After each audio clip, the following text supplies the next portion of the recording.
Good morning everyone. सो आज हम लोग क्लास 12 का एक चैप्टर स्टार्ट करने जा रहे हैं। उससे पहले information about the practice set. इस चैप्टर का जो इस टॉपिक का एक्चुअली प्रैक्टिस सेट जो है आपके नीट पीडीएफ ऐप पे अवेलेबल है, वहां से आप डाउनलोड कर सकते हैं। मैंने सारा एमसीक्यू 33 इयर्स में जो आया है उसको टॉपिक वाइज आपके नीट पीडीएफ ऐप पे अपलोड कर दिया। गूगल प्ले स्टोर से डाउनलोड करके वहां से इजिली सॉल्व कर सकते हैं। ठीक है, नाउ सो आज हम टॉपिक डिस्कस करने जा रहे हैं वो है molecular basis of inheritance. Molecular basis of inheritance. ठीक है, नाउ देखें इसमें जो सबसे पहले हमको जो डिस्कस करना है वो है अबाउट द न्यूक्लिक एसिड। अब ये न्यूक्लिक एसिड है क्या चीज? Nucleic acid. नाउ सबसे पहले आप ये जानिए इसका नाम न्यूक्लिक एसिड पड़ा क्यों? इसका नाम न्यूक्लिक एसिड पड़ा क्यों? दो कारण है। Just because of its position. Just because of position. देखिए बायोलॉजी में बहुत सारा होता है। पोजीशन इसका न्यूक्लियस में होता है, यूकारियोट के केस में। ठीक है, न्यूक्लियस में होता है और इसके अंदर फॉस्फोरिक एसिड होता है। फॉस्फोरिक एसिड होता है जो कि एसिडिक होता है। फॉस्फोरिक एसिड जो होता है वो एसिडिक होता है, इसीलिए इसका नाम पड़ गया क्या? Nucleic acid. ठीक है, तो अगर आपके एग्जाम में क्वेश्चन पूछा जाए यस इसका नेचर कैसा होता है, तो नेचर इसका एसिडिक होता है, बेसिक नहीं। अब एक बात और आप ध्यान दीजिए, ये न्यूक्लिक एसिड आप बचपन से पढ़ते आ रहे हैं, इसमें इंक्लूड क्या क्या चीज होता है? दो चीजें इसमें इंक्लूड होती हैं। एक होता है आपका डीएनए, दूसरा होता है आपका आरएनए। ठीक है, दोनों में थोड़ा सा डिफरेंस है। नाउ डीएनए जो होता है इसका मेनली काम होता है, ये जेनेटिक मटेरियल काम करता है। So it's genetic material, it is genetic material in most of organism. अब जेनेटिक मटेरियल क्या चीज होता है वो आपको ऑलरेडी पता है। So it is the genetic material in the most of the organism. RNA जो होता है ये जो उसका mainly acts as messenger. Mainly acts as messenger. Messenger का क्या मतलब है? फॉर एग्जांपल आप समझने की कोशिश करिए, ये जो आपका डीएनए होता है, ये जो आपका डीएनए होता है, मान लीजिए ये आपका डीएनए है, इसमें बहुत सारा इंफॉर्मेशन इनकोडेड होता है। इसमें बहुत सारा इंफॉर्मेशन इनकोडेड होता है। ये मेनली पहले एमआरएनए बनाता है।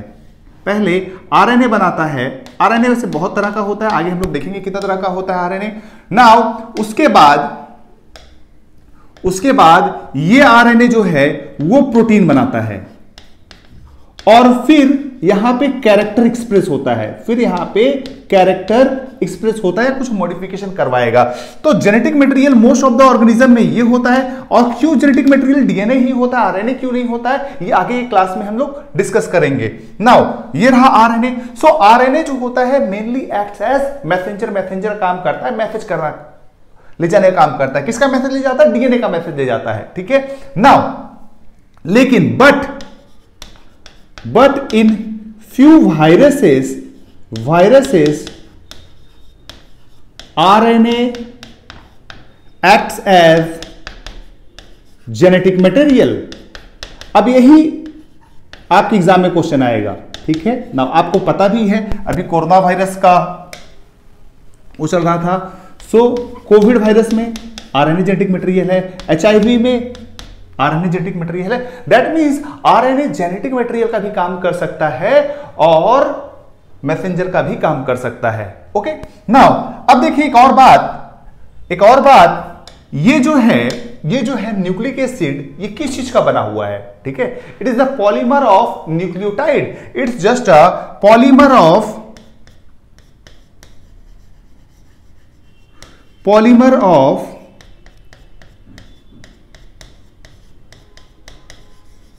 It's just a polymer of nucleotide. और इसमें कौन कौन से एलिमेंट होते हैं ये एग्जाम में क्वेश्चन पूछा जाता है, तो आप याद रखना है ऐसे चौन, carbon, hydrogen, oxygen, nitrogen, phosphate, ये सारे एलिमेंट्स इसमें पाए जाते हैं। सल्फर इसमें नहीं पाया जाता है। ठीक है, इसका कुछ एप्लीकेशन है वो अगली क्लास में हम लोग आगे क्लास में डिस्कस करेंगे। तो अभी तक आपने क्या क्या देख लिया? यस, अभी तक आपने देखा यस न्यूक्लिक एसिड जो है उसको न्यूक्लिक एसिड क्यों बोलते हैं। ठीक है भैया, न्यूक्लिक एसिड को न्यूक्लिक एसिड क्यों बोलते हैं? बिकॉज पोजीशन न्यूक्लियस में एसिड की नेचर में होता है। क्या क्या चीजें इसमें इंक्लूड होती है? डीएनए प्लस आरएनए, ठीक है। डीएनए जो होता है मेनली जेनेटिक मटेरियल का काम करता है, आरएनए जो है वो genetic material as well as messenger का काम करता है, ठीक है। नाउ ये क्या चीज है? पॉलीमर ऑफ न्यूक्लियोटाइड, और इसमें carbon, hydrogen, oxygen, nitrogen, phosphate ये एलिमेंट्स होते हैं। ओके, नाउ जरा थोड़ा सा हम और देखते हैं स्ट्रक्चर ऑफ न्यूक्लियोटाइड। अभी न्यूक्लियोटाइड है क्या? क्या देखिए, न्यूक्लियोटाइड में 3 चीजें होती हैं। कोई भी न्यूक्लियोटाइड हो, एक न्यूक्लियोटाइड जो है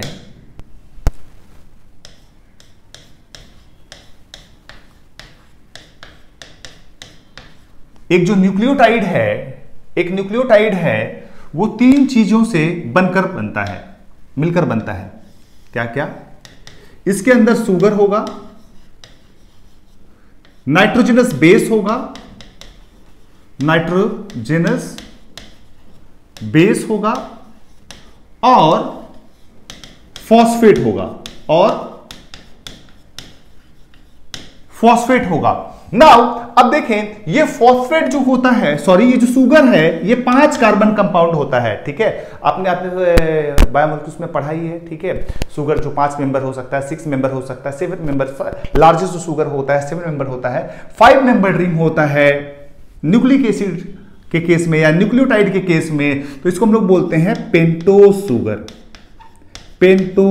सुगर। नाउ अब एक बात बताइए, ये जो पेंटोज सुगर है, ठीक है, आपको शुगर का फॉर्मूला ऑलरेडी पता है, क्या होता है? CnH2nOn, ये तो फॉर्मूला होता है ग्लूकोज का, C6H12O6। दैट मींस 1:2:1 की रेशियो में ये होता है। तो पेंटोज है, तो पेंटोज का फॉर्मूला क्या होना चाहिए? C5H10O5। नाउ ये जो आपका पेंटोज सुगर आपको दिख रहा है, ये फर्दर 2 टाइप का होता है। अगर इसका हम स्ट्रक्चर बनाएं तो कुछ ऐसा स्ट्रक्चर बनेगा।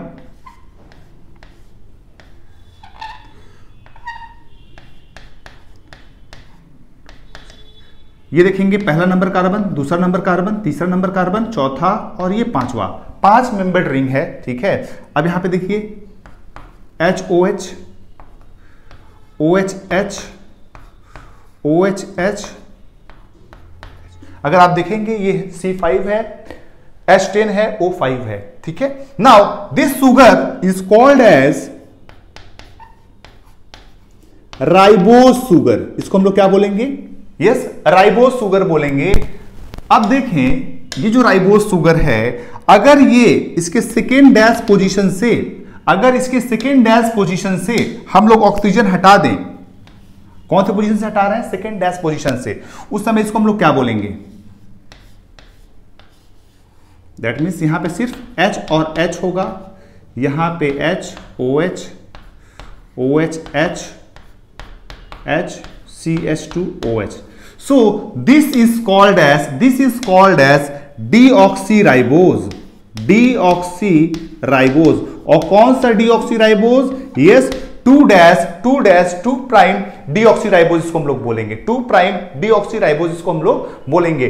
ध्यान रहे, डीएनए में फुल फॉर्म क्या है? Deoxyribonucleic acid. दैट मीन्स उसमें डीऑक्सीराइबोज पाया जाता है, और आरएनए में जो होता है राइबोज सुगर होता है। नाउ इसका फॉर्मूला क्या हो जाएगा?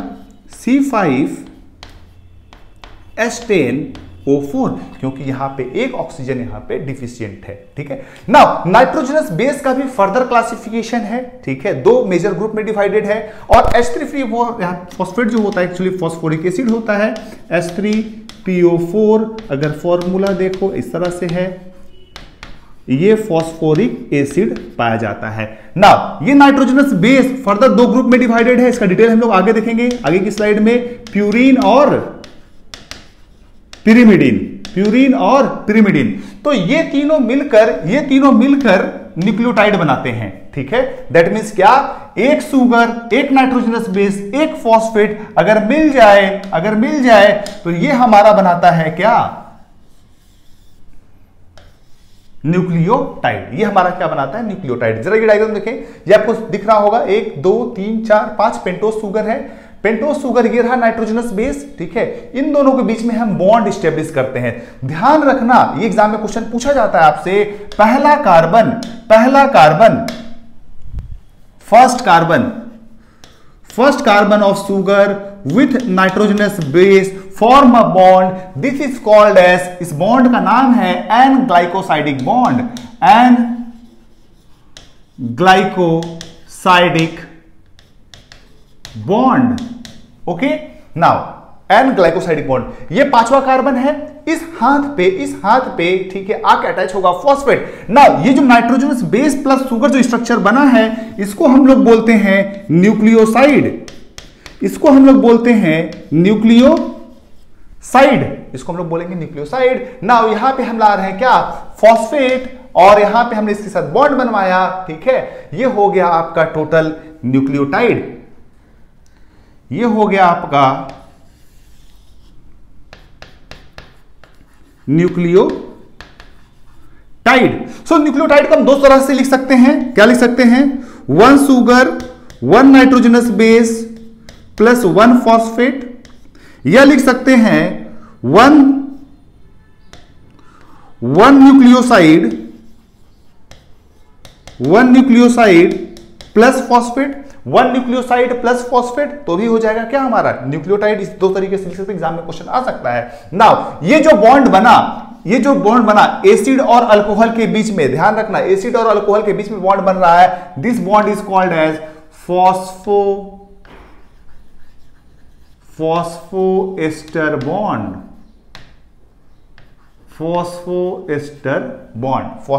बॉन्ड। ओके, तो ये था आपका स्ट्रक्चर ऑफ न्यूक्लियोटाइड, एक बार फिर से हम लोग देख लेते हैं। नाउ दिस इज एक क्या होगा न्यूक्लियोटाइड में, यस सुगर होगा, नाइट्रोजनस बेस होगा, फॉस्फेट होगा, फॉस्फेट का फॉर्मूला H3PO4, ये रहा इसका इमेज। नाइट्रोजन बेस दो तरह का होता है, प्यूरिन और पिरिमिडीन, और ये सुगर कैसा होगा, पेंटोस, ठीक है। पेंटोस का फॉर्मूला क्या हो जाएगा, C5H10O5। ये फर्दर अगर 2' पोजीशन पे ऑक्सीजन डिफिशिएंट हो जाएगा, इसको हम लोग बोलते हैं 2' डीऑक्सीराइबोज, और डीएनए में पाया जाता है। ये देखिए आपको पहला कार्बन के साथ नाइट्रोजनस बेस बॉन्ड बनाता है, and this is called as what, N glycosidic linkage. और ये जो फॉस्फेट है इसके साथ जो बॉन्ड बना रहा है फिफ्थ कार्बन, ठीक है, फिफ्थ कार्बन इसके साथ बॉन्ड बना रहा है, this is called as phosphoester bond. Now ये देखिए आपका एनसीईआरटी का इमेज है, ये देखिए क्या है आपका, लेबलिंग करने के लिए आ सकता है, दिस इज आपका पेंटोस सुगर, ये एक न्यूक्लियोटाइड का स्ट्रक्चर है। ये स्ट्रक्चर जो आप देख रहे हो, this is what, nitrogenous base, क्योंकि ये क्या है, phosphate, yes this is nitrogenous base, and ये वाला आपका स्ट्रक्चर जो है, yes this is phosphate. Now ये जो बॉन्ड हो जाएगा इसका नाम क्या हो जाएगा, an glycosidic linkage, and this bond is phosphoester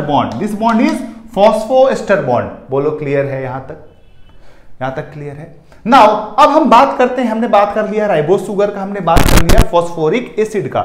now अब जो हमें बात करना है वो है अबाउट नाइट्रोजनस बेस के बारे में।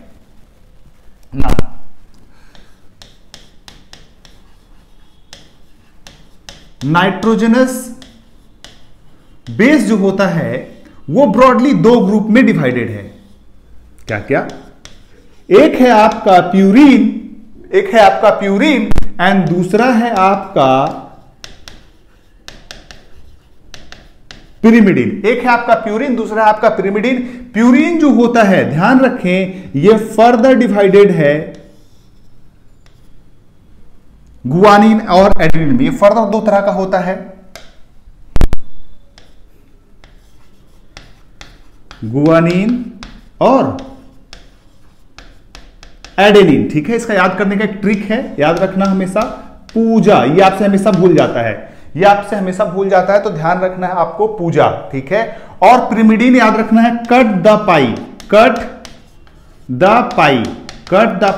पाई एक फ्रूट का नाम है, ठीक है। कट करना है किसको, पाई को, फ्रूट को कट करना है, cut the pi. Now guanine, देखें आपको बस इतना पूरा स्ट्रक्चर का याद नहीं रखना है प्यूरिन का, ठीक है। जिसका नाम छोटा उसका साइज बड़ा होगा, तो ये डाई साइक्लो स्ट्रक्चर होता है, 2 साइक्लो स्ट्रक्चर होता है, और जो पिरिमिडीन होता है वो सिंगल साइक्लिक कंपाउंड होता है, सिंगल साइक्लिक कंपाउंड होता है। ये ध्यान में आपको रखना है। पिरिमिडीन जो होता है, यस, कट साइटोसिन, यूरासिल और थाइमिन, साइटोसिन, यूरासिल और थाइमिन, ठीक है। तो इस तरह से आप देख रहे हैं 5 नाइट्रोजनस बेस है total, but at a time एक न्यूक्लिक एसिड में, ठीक है, 4 से ज्यादा पॉसिबल नहीं होता, 4 टाइप का ही पॉसिबल है, उससे ज्यादा पॉसिबल नहीं है। बिकॉज ऐसा क्यों? बिकॉज यूरासिल जो होता है only in RNA, only in RNA पाया जाता है, वहीं थाइमिन ओनली इन डीएनए, सिर्फ डीएनए में प्रेजेंट होता है, ठीक है। थाइमिन जो होता है सिर्फ डीएनए में प्रेजेंट होता है। ये देखें आप, डाइसाइक्लो स्ट्रक्चर है, साइज बड़ा होगा तो नाम क्या होगा चाहिए? छोटा होना चाहिए। दैट मींस ये क्या है आपका? प्यूरिन है, दिस इज एडेनिन। ये आप देख रहे हो क्या? डाइसाइक्लो स्ट्रक्चर है, नाम बड़ा, सॉरी साइज बड़ा तो नाम इसका छोटा होना चाहिए, दैट मींस प्यूरिन होगा। नाउ ये देखो साइटोसिन है, ये थाइमिन है, and this is uracil. Now आपको एक चीज ध्यान रखना है, यस, थाइमिन और यूरासिल, ये यूरासिल सिर्फ और सिर्फ कहां प्रेजेंट रहता है? आरएनए। थाइमिन कहां प्रेजेंट होगा? सिर्फ और सिर्फ डीएनए। ओके, नाउ एक बात आप ध्यान देखिए, एक बात आप ध्यान दीजिए, इसके स्ट्रक्चर में ये स्ट्रक्चर ऑलमोस्ट सिमिलर है, लेकिन सिर्फ एक चीज का डिफरेंस है, यस, मिथाइल का। तो ये एग्जाम आपके क्वेश्चन में आता है, ये एग्जाम में आपके क्वेश्चन आता है, yes, thymine equal to, thymine equal to methylated uracil. So thymine की जगह आपको मिथाइलेटेड यूरासिल, सिर्फ मिथाइल ग्रुप का डिफरेंस है, तो ये आपको बोल सकता है एग्जाम में। ओके, तो ये रहा आपका, यस, प्यूरिन। एक बार फटाफट बोल दीजिए मेरे साथ, नाइट्रोजनस बेस जो होता है, नाइट्रोजनस बेस जो होता है वो ब्रॉडली 2 ग्रुप में डिवाइडेड है, प्यूरिन्स और पिरिमिडीन्स। प्यूरिन का नाम याद रखेंगे आप पूजा से, गुआनिन और एडेनिन, ठीक है। सो नाम छोटा तो साइज इसका बड़ा होगा। Now cut the pie, cytosine, uracil और थाइमिन, ठीक है। और थाइमिन क्या है बाबा? Methylated, methylated uracil. Is that clear? यहां तक ओके हो गया? Types of nitrogen. तो हमने न्यूक्लियोटाइड का स्ट्रक्चर देख लिया है। नाउ एक बार फिर से हम थोड़ा सा और आगे बढ़ते हैं न्यूक्लियोटाइड के बारे में। यस, नाउ अभी आपको मैंने थोड़ी देर क्लास में पहले बताया था, ठीक है, नाइट्रोजनस बेस प्लस शुगर क्या बोलते हैं हम लोग? न्यूक्लियोसाइड, ठीक है। नाइट्रोजनस बेस प्लस शुगर को हम लोग क्या बोलते हैं? न्यूक्लियोसाइड। सो नाइट्रोजनस बेस, थोड़ा सा हम लोग देख लेते हैं क्या क्या पॉसिबल है। Nitrogenous base plus sugar is equal to nucleoside. अब देखिए क्या है ये, अगर एडेनिन है प्लस राइबोस शुगर है, राइबोस शुगर है, तो क्या हो जाएगा आपका? This will be adenosine. हम लोग क्या बोलेंगे इसको? एडिनोसिन। या अगर डीऑक्सीराइबोस होगा तो क्या बोलेंगे इसको हम लोग?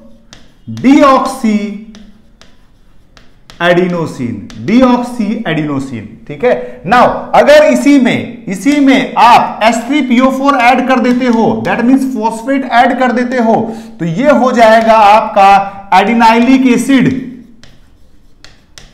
एडिनाइलिक एसिड, या आप बोल सकते हो, ठीक है, एडिनोसिन मोनोफॉस्फेट। क्या बोलोगे आप?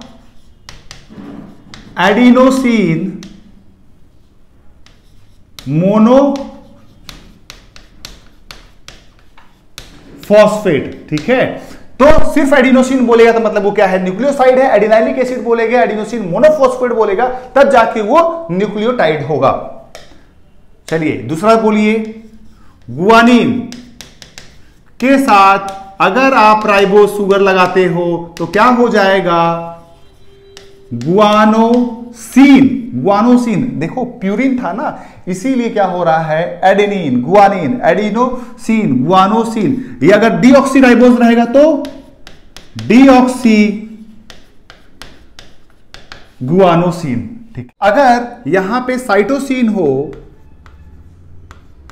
अगर यहां पे साइटोसिन हो प्लस राइबोज हो तो ये हो जाएगा आपका साइटिडीन। पिरिडीन था ना, पिरिमिडीन था ना, तो साइटिडीन। और ये अगर डीऑक्सी होगा तो डीऑक्सी साइटिडीन, या क्या बोलोगे अगर फॉस्फेट आ जाएगा, साइटिडीन मोनोफॉस्फेट। यस, थायमीन अगर होगा तो राइबोज सुगर, थायमीडीन, या क्या बोलोगे अगर डीऑक्सी है तो डीऑक्सी थायमीडीन। तो आपका यहां पे या थायमिडीन मोनोफॉस्फेट या डीऑक्सीथायमिडीन मोनोफॉस्फेट। तो यहां पे आपका जो है yes structure of nucleotide clear होता है। ठीक है, ध्यान में आपको रखना है, ये पहला कार्बन के साथ बॉन्ड बनाएगा ग्लाइकोसाइडिक, और यहां पे जो होगा पांचवा कार्बन के साथ फॉस्फेट बनाएगा, that is called as phosphoester bond, that is called as phosphoester bond. Now अब हम बात करते हैं पॉलीन्यूक्लियोटाइड। एक न्यूक्लिक एसिड जो होता है, एक न्यूक्लिक एसिड जो होता है वो क्या होता है, न्यूक्लिक एसिड जो होता है वो क्या होता है, पॉलीन्यूक्लियोटाइड, पॉलीन्यूक्लियोटाइड। नाउ अब एक बार हम पॉलीन्यूक्लियोटाइड जो है, पॉलीन्यूक्लियोटाइड बनाकर देखते हैं वो कैसा होता है ना। ये आपका एक राइबोज सुगर है, ये आपका एक राइबोज सुगर, ये रहा एक राइबोज सुगर, और ये रहा आपका एक नाइट्रोजनस बेस, और ये रहा आपका फॉस्फेट। ठीक है, मैं फिफ्थ कार्बन को इसमें मर्ज कर दिया हूं, फॉस्फेरिक एसिड, और ये रहा आपका न्यूक्लियोटाइड।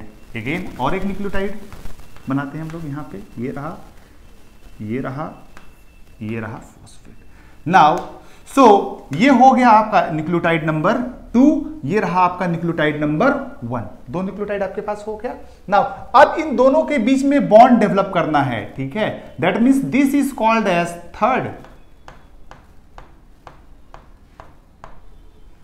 ठीक है, यहां से भी एक बॉन्ड बनेगा, और यहां पे क्या है, एक एस्टर बॉन्ड, यहां पे भी एक एस्टर बॉन्ड है। So this bond can be called as, this bond can be called as phospho, एक एस्टर दो ester, so this is called as diester bond, phosphodiester bond.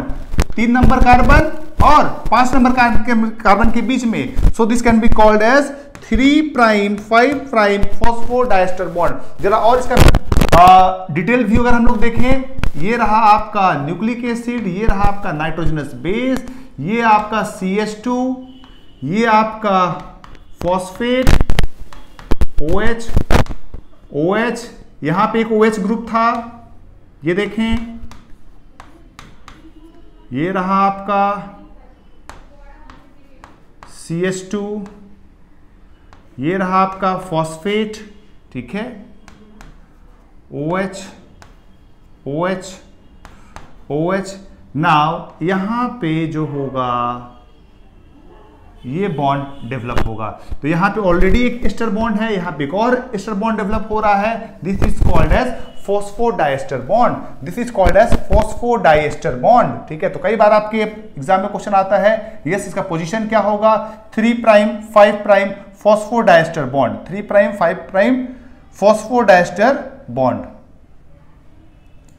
Okay, so आप देख रहे हो ये रहा आपका phosphate, this is phosphoester bond, लेकिन ये वाला बॉन्ड है फॉस्फोडाइएस्टर बॉन्ड। कौन सा पोजीशन है कार्बन का, ये यस, ये रहा था आपका फर्स्ट सेकेंड थर्ड, ये आपका first second third fourth fifth, that means 3 5 phosphodiester bond. Again देखिए first second third fourth fifth, यहां पे देखिए first second third 3 5 phosphodiester bond. इस तरह से फॉस्फोडाइएस्टर बॉन्ड का फॉर्मेशन होता है।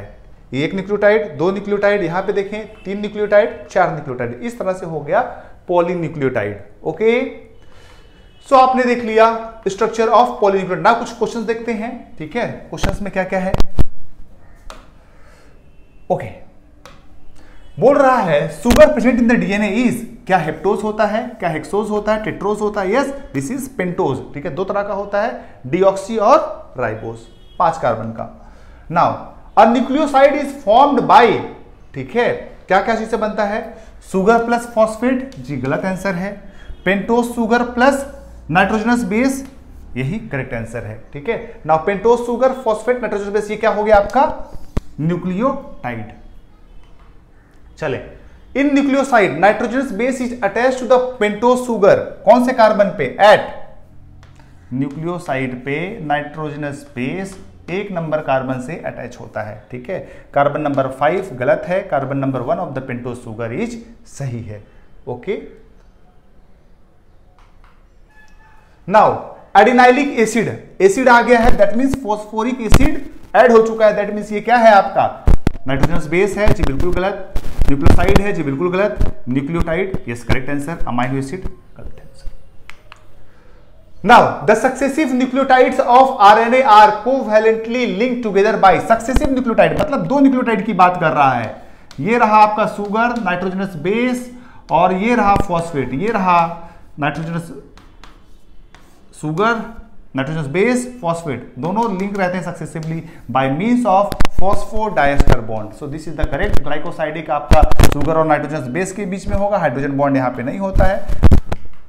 चलें, a dinucleotide is obtained by joining nucleotides together by a phosphodiester linkage between which carbon atoms of the pentose sugar of nucleotide are linkages present। अभी आपको मैंने बताया था 3-5, तो 3-3 गलत है, 5-5 गलत है, 1-5 गलत है। यस, 5-3 या 3-5 बोलिए, वो करेक्ट आंसर है।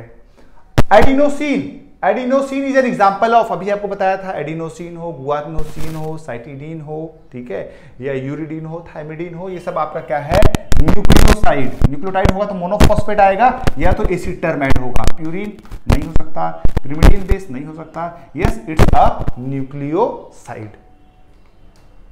ओके, तो न्यूक्लियोटाइड का कंसेप्ट यहां पे खत्म होता है। अगला टॉपिक हम लोग लेते हैं about the structure of DNA.